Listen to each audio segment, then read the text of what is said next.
everybody stand up, class. Good morning, class. Good morning, mom. Good morning, classmates. Good morning. Okay, thank you. So please remain standing for our prayer. Can I request Mister to lead the prayer?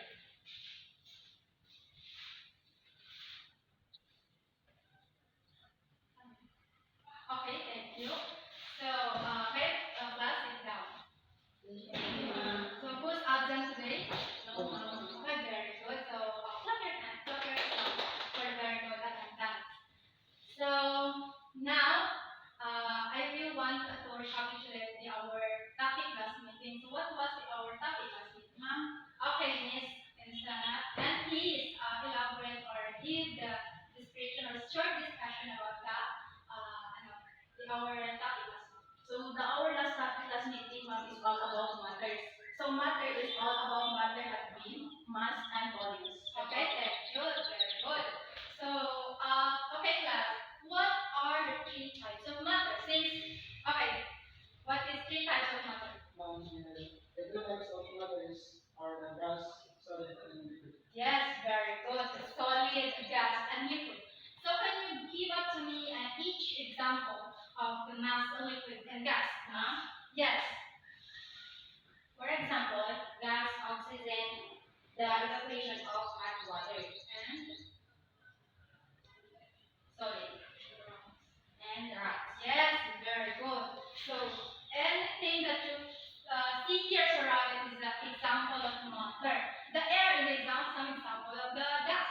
And the chair that you have sit right now is the example of what? Solid. Yes, very good. So, now class, we will discuss about the carbon cycle. And we know that carbon cycle is all about the carbon, the one of the expanded elements in the periodic table that they have.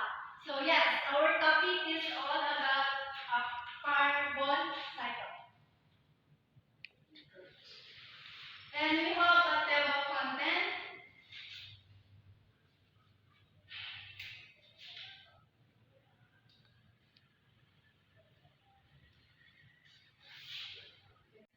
So our topic today is about the carbon cycle.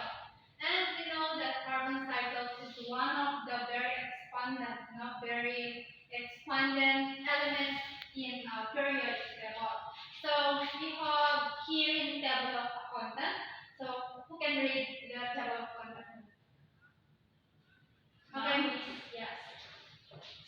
So table of content. Number 1 is definition of carbon cycle, and number 2 is state of carbon cycle, and number 3 is diagram of carbon cycle. Yes. So thank you.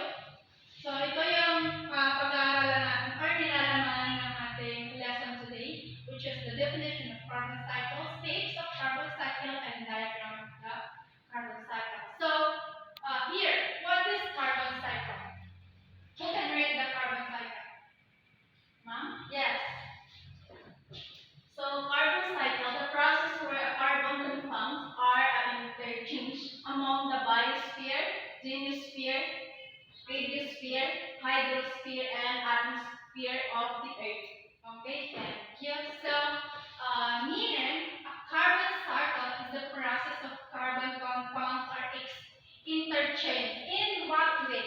Paano siya? Kasi sabi dito, interchange, no? The process where carbon compounds are interchanged. And among the biosphere, radiosphere, hydrosphere, and atmosphere. So, in that case, no, interchange, from the word interchange.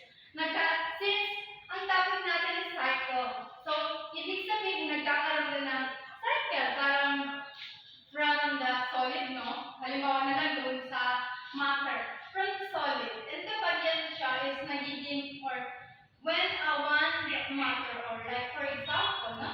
The ice. Kapag yan siya ay natunay naging liquid na siya. So we have the risk or it interchanged by that physical.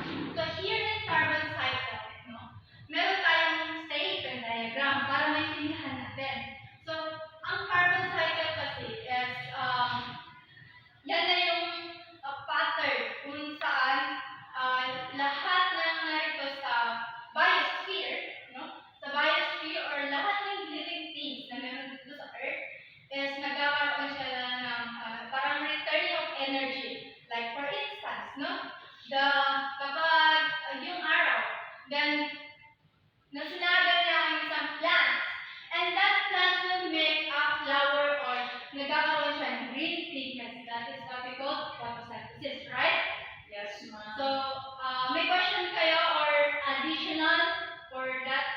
None so far, ma'am. Okay, thank you. So let's proceed to our step. What? So now let's proceed with our cycle steps. We have 5 carbon cycle steps. So number 1 is carbon present in the atmosphere is from the word absorbed, by the plants for the photosynthesis. Like what I have said earlier, na when sun give energy or sunlight give energy to the plants and plants will respond through the what? Through the green pigments and flowers or whatever they respond like mamumunga yung plant, so that is what we call photosynthesis. And by the help of that, nagkakaroon yung carbon na yun na nagkakaroon din siya ng energy by the help of the sun. Right? Yes, ma'am.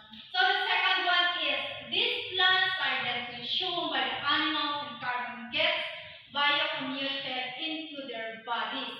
So yung plants na yun, na binigyan siya ng green pigments coming from the sunlight of the sun, and that plant is kinonsume or kinain siya ng animals. So bakit siya nagkaroon ng carbon? Bakit nagkaroon ng carbon? The question here. So the answer is, kasi nga, yung plants na yun, or yes, yung plants na yun is kinain siya ng animals. And by the help of a plant, is nagkaroon ng energy ang isang animals. And even ang human, nagkakaroon din mo ng carbon cycles. So, the third one is the plants and animals eventually die. And which is true, this segment. Can upon disposing of carbon is released back into the atmosphere. By sense of what? Diba? When plants and animals eventually die, especially plants, kapag yung isang plants or isang kahoy is pinutol mo, then binurn mo yun, nagkakaroon, di ba, umusok. So, nagre-return yung usok na yun into the atmosphere. And same with the animals. In this case kasi, malalaman natin by the fourth. So, let us proceed for this. Some of the carbon that is not released back into the atmosphere eventually become a fossil fuel. So, kapag ang isang animal or tao is namamatay, we all know that namamatay ang tao, animals, and plants. Di ba? So, by that case, hindi mag-release ng carbon kapag hindi na nagkakaroon ng releasing of the carbon back to the atmosphere by that way. But nagkakaroon siya ng fossil fuels. By sense of what? Yung buto ng tao kapag namamatay, hindi naman yung babalik through the atmosphere. So, nagiging fusel na lang siya. Tama? Sama po, ma'am. So let's proceed to the step 5. So we have here this fusel fuels are then used for a man-made activity.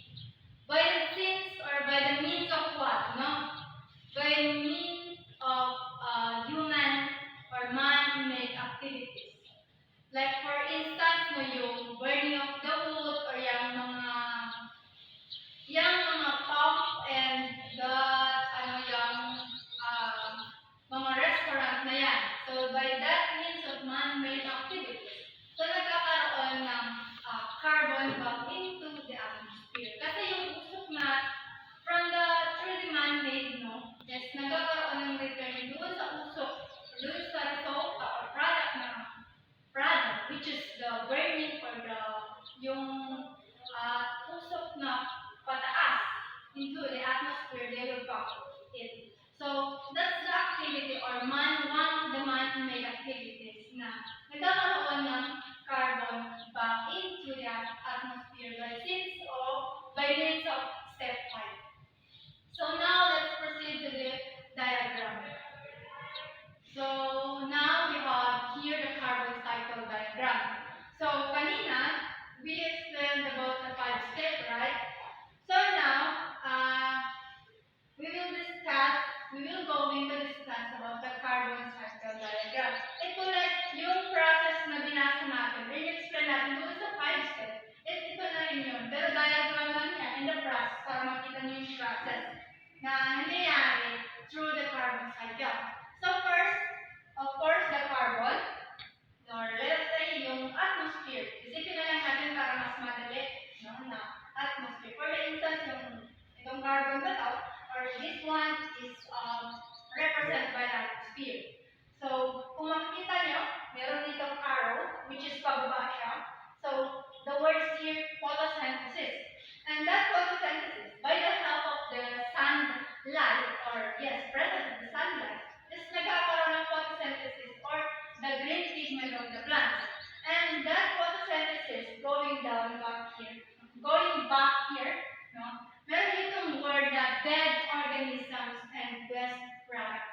So, by the sense of waste product, or yes, dead organism or waste product is nakakalat siya into growth to some grasses, or yes, grasses or some plants para magkaroon din ng growth, na? So, if you can see here, meron tayong word na root respiration. So, bakit siya root respiration? By the means of the dead organisms and waste products. So, nakaka-help siya para mag-growth ito. And let us say, meron dito isang puno, no? Na meron dito isang puno, and this one, as you can see here, no, animal respiration. So, that puno, no, that one puno is meron diyang naka-live, no? Still live or sinisilungan ng mga animals. So, nagkakaroon, if you can observe, some animals is going to the yung mga trees wood para kumbaga yung reason bakit sila nandun.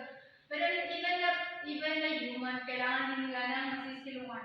And that masisilungan is parang nag-help sila na maka-give ng energy to the human and animals and plants. And sometimes, no, may mga plants na nabubuhay sa ilalim lang ng puno.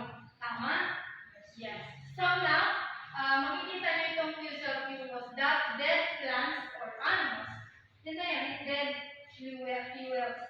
So, if you can see here, go to step 5, no, auto and factory emission. Yan na yung man-made doon sa step 5, na man-made activities.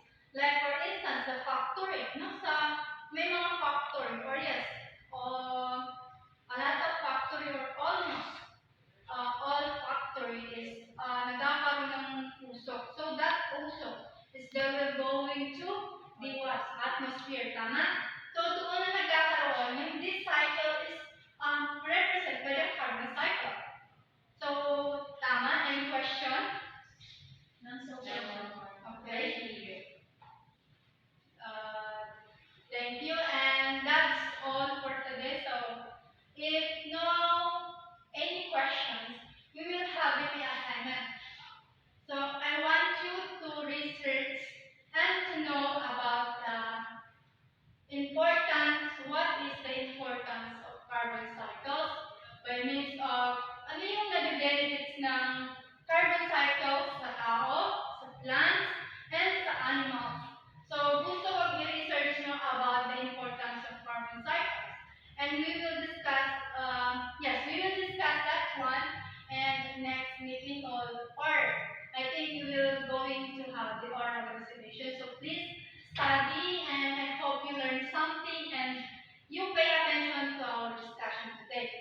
So if there's no questions or clarification, can you please stand up? And goodbye, class. Goodbye.